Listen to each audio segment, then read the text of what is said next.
septembre 2019, ya mokolo lelo ebandi Mbote Kinshasa, Mbote Congo Brazzaville, bon début ya semaine lundi kitoko. Na mabota na bino nyonso bomesana kolanda magazine que l'artiste po awa. Tozalaka toujours na souci bozala informé d'une manière très professionnelle. Ngai Patou Mangwete, le professeur de ses élèves, nazali ko continuer toujours kobeta masolo yango dada kasi édition ya lelo. Et bandit tikala fongola yango pona koyebisa bino que chef de l'État Félix Antoine Tshilombo alansaki message et exploit na ba congolais nyonso isalaki kitoko na ndenge ya kosakana te bola. Frères et sœurs congolais, lorsque je suis arrivé au pouvoir, le pays était dans une situation de crise. À la suite d'une longue période d'instabilité politique et d'incertitude, l'élection présidentielle qui a consacré notre victoire, votre victoire, continue de susciter beaucoup d'espoir partout dans notre pays et même au-delà de nos frontières. Le jour de mon investiture, je vous ai bien entendu me rappeler Félix, Papa Lobaki, le peuple d'abord. Les défis de notre pays sont immenses. Les problèmes sont multiples, mais il n'est pas impossible d'y remédier et de commencer ainsi à changer les choses, à changer notre mode de vie en société. Pour engager le changement, dans le contexte politique particulier de la période après l'investiture, nous avons commencé à travailler avec les moyens à notre disposition. Pourquoi ? Parce que face au désir ardent de changement immédiat qui traverse tout le pays, nous avions décidé de ne pas croiser les bras en spectateurs passifs. Pourquoi ? Parce que quand on veut changer les choses, on n'attend pas de réunir toutes les meilleures conditions. Nous avons lancé le programme des 100 jours. Ce programme ne va sûrement pas résoudre tous nos problèmes en quelques mois, mais il est un début de solution. Nous avons commencé à doter nos villes de certaines infrastructures routières et d'apporter les réponses dans la production agro-industrielle ainsi que dans le domaine de la santé et dans bien d'autres. Nous avons ouvert plusieurs chantiers un peu partout. Ces chantiers, une fois finalisés, vont soulager déjà quelques-uns de nos problèmes. Certains d'entre nous pourront ainsi rentrer plus tôt chez eux et sans subir le stress des embouteillages, ou voyager plus facilement d'une ville à une autre, ou évacuer plus rapidement leurs produits et les acheminer vers d'autres marchés pour les vendre plus vite. D'autres vont enfin avoir accès à l'éclairage public, à l'électricité, à l'eau dans leurs habitations. Le programme des 100 jours nous donne la preuve que par notre volonté, seuls nous pouvons trouver des solutions à nos propres problèmes et surtout apporter des changements positifs à notre cher pays. Le grand changement que nous attendons, le changement que vous souhaitez, ne sera possible que si chacun de nous tous, Congolaises et Congolais, adopte la même attitude responsable face aux problèmes et défis qui sont les siens, qui sont les nôtres. Le vrai changement commence par chacun et chacune d'entre nous. Nous devons changer et incarner le changement partout où nous sommes pour que le pays évolue. Aussi petit soit l'impact de l'action que vous pouvez prendre là où vous êtes, elle reste importante pour atteindre l'objectif, le changement. À ceux qui sont responsables de la gestion des affaires publiques, le premier signe visible du changement sera celui de votre comportement, de votre compétence dans la gestion de la mission qui vous est confiée par le peuple congolais. Nous sommes au service exclusif des Congolaises et des Congolais. Sachons désormais travailler pour le changement de notre pays. Mes chers compatriotes, chers frères et sœurs, je rêve d'un Congo meilleur. Nous avons le devoir de construire un Congo meilleur où tous les enfants, filles et garçons, ont droit à l'éducation, à la santé. Un Congo où aucun enfant ne dort dans la rue ni ne meurt de faim. Un Congo où toute personne orpheline, veuve, vulnérable ou vivant avec handicap est accompagnée par les institutions de l'État. Un Congo débarrassé de la haine et du tribalisme. Un Congo où nos femmes ne sont plus violées tous les jours. Un Congo où il n'y a plus de guerre. Un Congo où il n'y a pas une province contre une autre province. Un Congo où il n'y a pas ceux de là-bas et ceux d'ici. Un Congo où il n'y a pas ceux d'une église contre ceux d'une autre église. Un Congo où il n'y a pas un camp politique contre un autre camp politique. Je veux un Congo où il n'y a qu'un seul camp, le camp des Congolais unis et fiers de notre riche diversité. Un Congo de changement des mentalités. Nous avons le devoir de porter le grand rêve et de redonner de la grandeur à notre pays. De bâtir un Congo debout et digne, un Congo des travailleurs responsables, vigilants et gardiens de nos lois. C'est le Congo que je veux pour nous tous. C'est ce Congo-là, notre Congo, pour lequel vous m'avez donné le mandat. Ce Congo est possible si nous acceptons de changer dès à présent. Oui, ce Congo est possible. Que Dieu bénisse la République démocratique du Congo.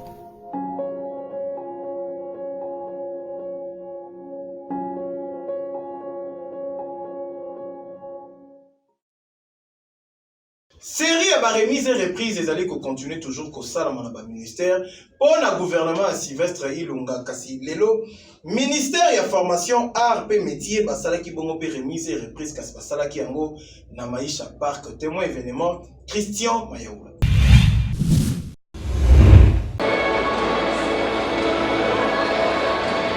Et salamaki mokolo ya lelo na Maisha Park remise et reprise na ministère ya formation art et métier o ezali bongo dirigé oyo Germain Kambinga azali bongo vice ministre et salamaki kitoko na ndenge ya kosakana te kasi na maloba ya secrétaire général alobi que baye kosala remise et reprise awa na Maisha Park po ministère na bango ezali na babatima ya kitoko te moya ya koprésenter yango na public ezali te na yango basali awa pour que nyonso yebana kotambola kitoko kasi na maloba ya ministre entrant alobi que ako améliorer salaire ya bajan nyonso ya ministère ya formation ya art et métier pe bakosala en sorte que babatima na bango elata langi ya sika po musala eyebana kosalama kitoko kasi bajan bazalaki na esengo na ndenge ya kosakana te remise et reprise esalamaki kitoko kasi ya koyeba ezali que bacadre pe bajan nyonso ya ministère bazalaki wana pe bazalaki na esengo ya komona ministre ya sika ayeba pe bazali kosenga na ye ayeba kotala kaka nyonso oyebana kokende kitoko baboyi promesse kasi bayeba pe ya korealize yango.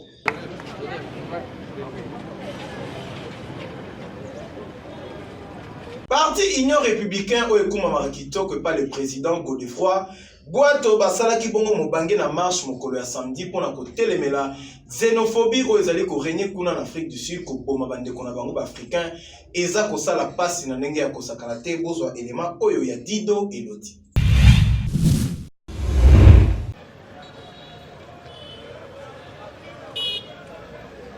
Parti Union républicaine na mokuse pur basalaki bongo mobange na marche mokolo ya samedi 7 septembre 2019 pour na dénoncer toujours ba acte ya xénophobie o ezali ko salema kuna na mboka ya Afrique du Sud.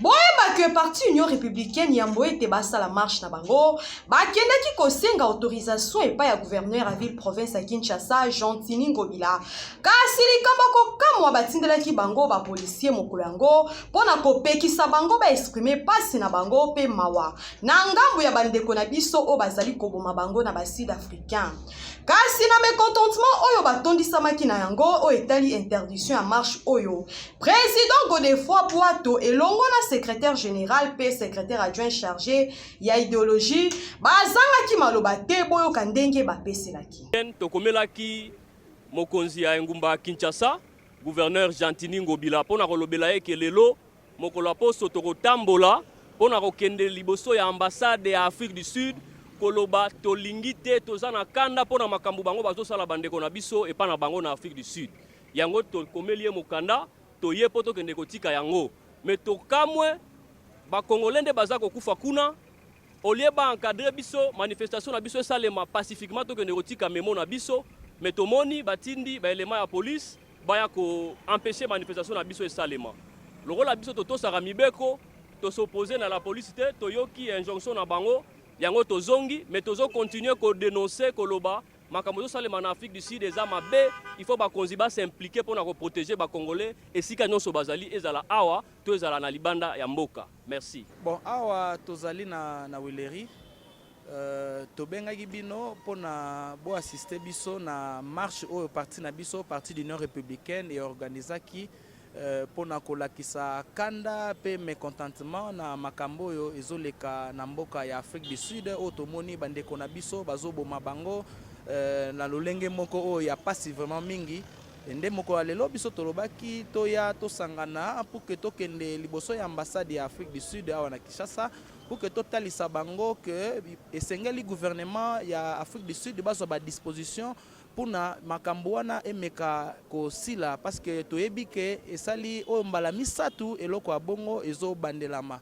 Mais malheureusement lelo tokomi tokutani na la police aboyi biso topusa na liboso ya ambassade ya Afrique du Sud pour na koloba ke gouverneur de la ville azwaki décision ya koboya marche ya lelo. Gouvernement congolais tozali ko comprendre te jusqu'à présent décision ya malonga ezali komona na te na ngambu na bino. Peuple congolais lobi akotika la kimia te ti tango décision ya malonga ekomonana. Tozotalela bino. Na oyo esalamaki kuna na Afrique du Sud, xénophobie oyo ezali kosala pasi awa na Afrique kobeta bandeko pe koboma bango makambo oyo basud-africain bazali kosala ba réaction ezali continuer toujours na ndenge ya kosakana te bolanda. Bon, critique et opposition eza na normal. Opposition asali mosala na ye, l'opposition est là pour critiquer. C'est vrai que sur va critiquer, il faut quand même appeler ça palliatif. On critique, ceux qui la critiquent on a pour faire accompagner ma proposition T, ça va moins bien. Mais sinon, par rapport il y a un questionnement à Bango que le programme est chiffré, le Premier ministre a répondu. Le Premier ministre a répondu. L'observation sur la salle où ils ont fondé à tenir compte d'ango après investiture pour pouvoir sous forme de plan d'action. Parmi les cadres, vous avez cité le président Jean-Marc Kabunda, que je salue. C'est vraiment un homme que j'apprécie dans le Bango tout le temps. C'est un jeune, mais un jeune qui a fait la différence, qui a su faire la différence, notamment dans le combat, dans la constance dans le monde politique. Surtout, il y a peu. Un bon au tambo la pression la poste des autres premier ministre tout ça va négocier va kanga mutemate va kenda va débaucher bango va kenda mais lui il a su tenir bon, il est resté constant, ferme, je le dis tout le temps. C'est vraiment un monsieur que j'apprécie beaucoup. Vraiment quand mesure les gars en Afrique ici les autres touchés sur ma case nous personnellement parce que j'ai de la famille là-bas. Moi, c'est Naban, c'est là où il vit, et plein de temps. Donc, ça a touché au plus profond de nous. Seulement, il faut que la violence. Les Sud-Africains, il faut pas évacuer les lots, tout à tout, c'est parce que les Africains participent à combat où ils ont la liberté au bazar d'Angolelo. On se rappellera du fait maréchal Mobutu qui s'est investi pour que Bango, notamment Mandela, Bima en prison, tout ça. Donc ils ont combat où l'Afrique Mobimba et Bonda pour la Bango. Donc je remercie le président Jean-Marc Kabunda. Voilà.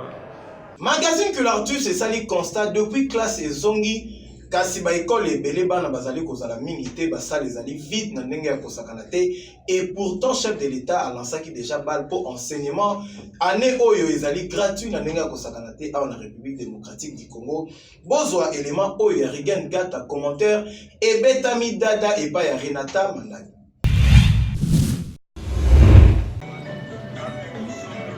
Rentrée scolaire 2019-2020 et Salamaki déjà depuis lundi le 2 septembre 2019. Na ba école nyonso ya l'état topé privé à la République démocratique du Congo. Kasi biso magazine que l'artiste to sali constant que effectif ya ba élèves eza mukie na ba école ya ville ya Kinshasa na nzela kutu bazomona na te. Lelo toza déjà le 9 septembre 2019 donc une semaine déjà depuis rentrée scolaire et Salama. kasi rythme ezokontinue kaka bongo. Botala ndeti awa tozali na complexe scolaire Lemfu na commune ya Bumbu, bana bazali na bango te. Nombre ya ba élèves soki eza ebele ezali kaka de 15 à 20 personnes. Tomi tuni soki ba parents bazozela nini po batinda bana na ba école to pe bango moko bana bazozela nini bazana nous prêter to nini. To senga ba parents batinda bano bavai na ndako po calendrier déjà koleka po ba koza ba cours o esengeli. Et comme l'habitude, nous, c'est la qualité. Nous ne suivons tout le monde va brouiller les bandatés. Tout la qualité à qui toque. Il y a repéré ça ban enseignement. Peu ba parents oh ba petit biso confiance. Ba rozala dessus à ta mukolo mokoté. Car ba romo na déjà na moi mikolo yo façon to sala ka mosala puisque enseignement les abisso. Et ba romo ne ba na tanga bo pesa biso confiance bana baya ba ko tanga ndenge sengeli. Mikolo déjà koleka. Bon, lelo ezali rentrée scolaire mais to remarquer pour moi que moi mali les ali ba parents ebele bazana ndako bana bavandisi bango puisque bazana makoki o esengeli to bazongisa bana pe ba parents mususu jusque là bakimi mbango na gratuité puisque l'état a tie ba ofele na ba classe ya base nde biso bata privé jusque là bana nanu ba ye mingi te biso to kosenga boyi ba parents batindra biso bana l'école privée puisque na l'état jusque là l'état azana l'école ebele te na nombre o asenga ki eza déjà limité. Alors, au lieu que parents avant ça moi nandaku, tozo zela bango na maboko kofonga mabaya, surtout biso na complexe scolaire l'info ba parents ba yebi, eza école d'excellence banda to bana des années vraiment tozo na bosenga ya bana baya. Ba parents ba tindela biso bana puisque tozo na qualité. L'info ba yebaki yango to sali susu amélioration makasi de façon que ba parents na biso bazana ko sepela. Ba parents botinda bana pardon classe déjà ezonga. Bino pe bana bosala na lombango po bozali kokoma na retard par rapport ya baninga mosusu. Ata olati ya kala matière ekokota pe ekovanda na ngobo nzimila ngai. Olingi okoma moto monene lobi tanga malamu école buissonnière tika ki tom sower pe tika. Oza na posa ya kobeta DV Loterie kimamba ngukuna na agence Befa bazali kobeta DV Loterie pe bazali ko assister bato kitoko na 6000 francs pamba beti DV Loterie na yo bolana.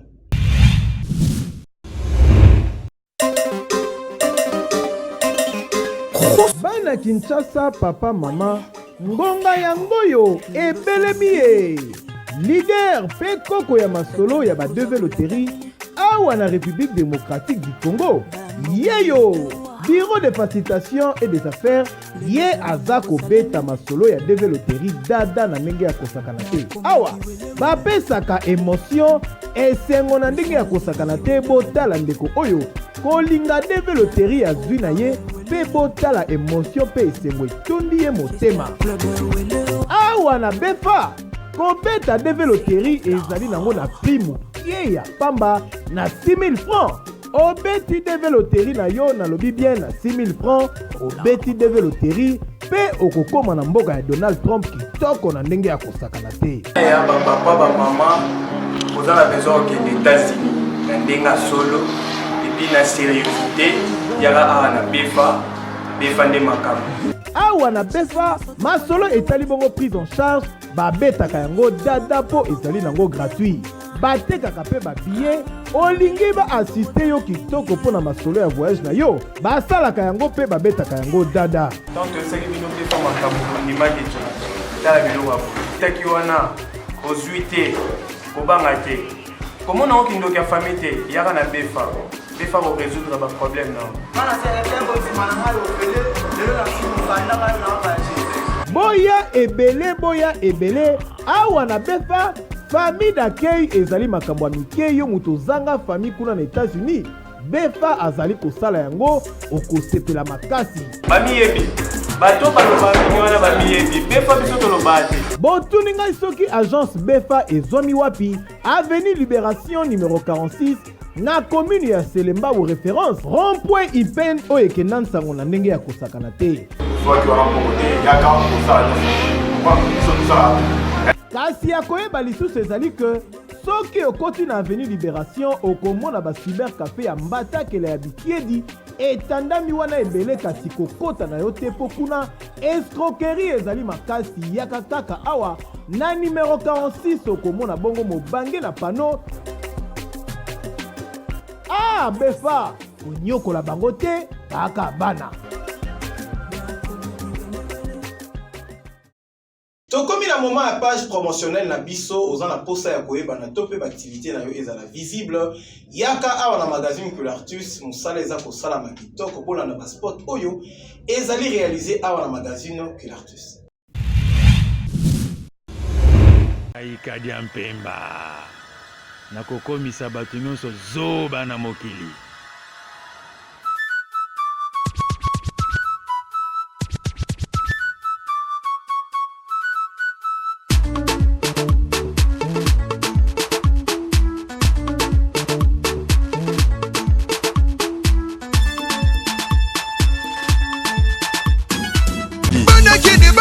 Bana Congo na kata RDC somba swa mayele poto swa mayele na bawete na batela batuna maka la bona kwa mayele esenginga somba mayele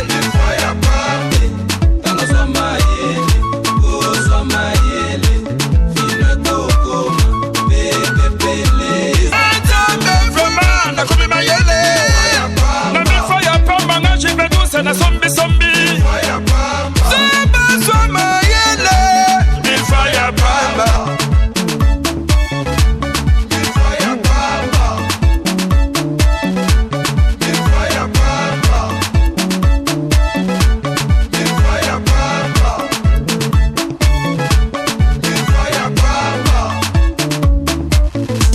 Nifaya pamba Somba zwa mayele O uzwa mayele.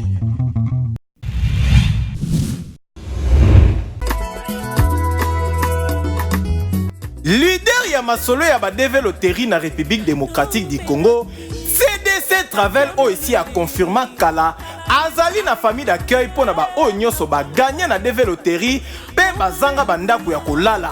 Kasi yeba yango ata obetaki deve loterie epa ba voisin ki mambango na CDC Travel okozala mobimba na ndenge ya kosakana te pe prise en charge ezali bongo assuré. Ba oyo nyonso ba vérifier ba résultat na bango te boki mambango na 7e rue Lumete na place commerciale na agence ya CDC Travel pona kotala ba résultat na yo. Na République démocratique du Congo agence ezaka kamoko CDC Travel oyo azali bongo na solution ya famille d'accueil pe prise en charge oyo ezali bongo assuré na ndenge ya kosakana te. Na masolo etali bongo ba non immigrants espace Schengen oyo nyonso etali États-Unis d'Amérique to pe Canada CDC Travel azali kobeta yango dada orataki kuna na deve loterie kasi kimambangu na CDC Travel azali kosala nyonso pour que yo okoma na mboka ya malili. Bokanisi esili ten olinge oyo kola français anglais to pe formation ya audiovisuel informatique kimambangu na CDC Center okozala mobimba na ndenge ya kosakana te na 500 francs ya pamba okozwa formation elenda mokonzi ya formation na République démocratique du Congo nzambe ezali kaka moko CDC Center mokonzi na bango. CDC Travel abokisani bino te ba oyo nyonso babeta deve loterie bakatana na bango entrée express ya mobimba na $10 ya pamba ba résultat sur place okomi na Canada pe okozwa malili na ndenge ya kosakana te. CDC eyokani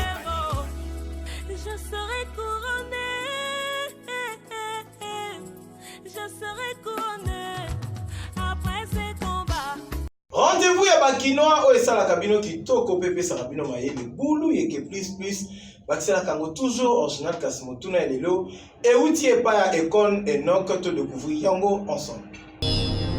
eloko eza nango te bulu yekende kindoki kati na nkolo mbote eza magazine Kilaratis bulu yeke plus tout na motuna belelo babita ya boma babenga mama nani babita ya boma awa bena ebite Babita boma. Baza ba Congolais. Mbote papa. Eza magazine qui l'artiste boulu yeke plus bakesala rango original. Toto na mutuna bolelo. Ba habitat ya boma. Ba benga ba banani. Ba habitat B. Ba habitat B. Habitat B. Eza magazine qui l'artiste boulu yeke plus. Toto na mutuna boye. Ba habitat ya boma. Pona yo. Ba benga ba banani. Nayebi na ngate. Nayebi te. Mbote mama. Mbote. Wa eza magazine qui l'artiste boulu yeke. Toto na mutuna boye. Ba habitat ya boma. Ba benga ba banani. Ba habitat boma benga ba boma traxienne. Ba boma traxienne. Eza magazine qui l'artiste boulu yeke plus. Toto na mutuna lelo boye. Ba habitat ya boma. Ba benga ba banani. Ba benga bango bana boma pade. Bana boma pade. Boseki makasi bokangai bapanzi bolali kutu na mabele mena yebisaka bino toujours kaye na stylo ezala pembeni mpona konote ba bonne réponse kasi esengeli boyeba ke babiton ya boma ezali nango oyo nyonso bino bolobi te kasi babiton ya boma babengaka bango bongo baboma tracien na bande lisusu babiton ya boma babengaka yango bongo baboma tracien bo comprendre que awa nde tokokabwana na kimia kasi tozali mpe na bapage rose oyo.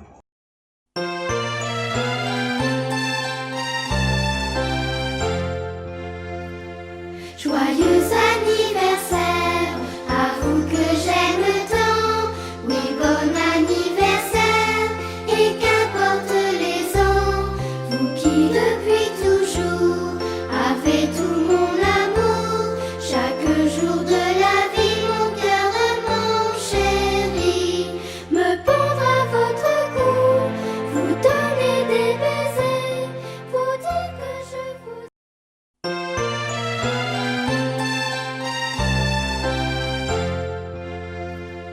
Joyeux anniversaire, à vous que j'aime tant. Oui, bon anniversaire, et qu'importe les ans.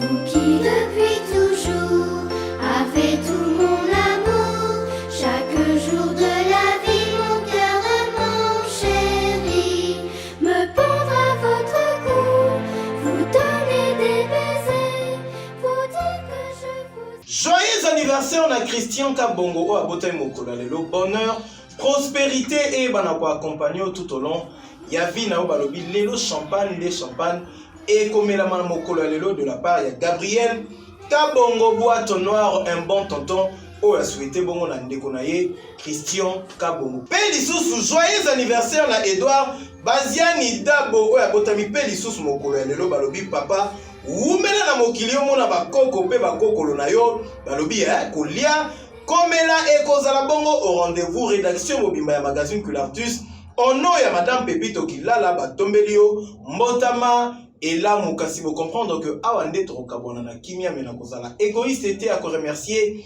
équipe technique pe rédactionnelle o basalaki musala kitoko na sima caméra ezalaki bongo tata ya mulai ye to mesana mingi kobenga ye Al-Qaïda John Bayona mwana moke Ulai mais trop suspect o azalaki pe assister na tata ya libandi ya solo dido eloti kasi édition ebetamaki dada na Renata Mandango so asali retour na ye awa na rédaction po azangaki biso mingi pe na pesi mbote na Josué Abiali. Édition mokolo lelo na ko dédié yango na Christian Matouvang, l'auditeur le plus propre, le plus élégant.